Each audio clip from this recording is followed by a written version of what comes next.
लमहर कुल खानदान है। अरे लमहर जुरी पसरी है बबुआ हो। लमहर कुल परिवार है। लमहर बाटे तहरा पापा जी के नैया हो। लमहर कुल खानदान है।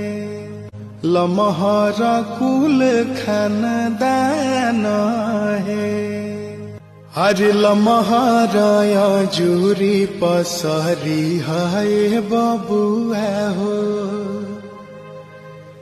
लमहर कुल परिवार है।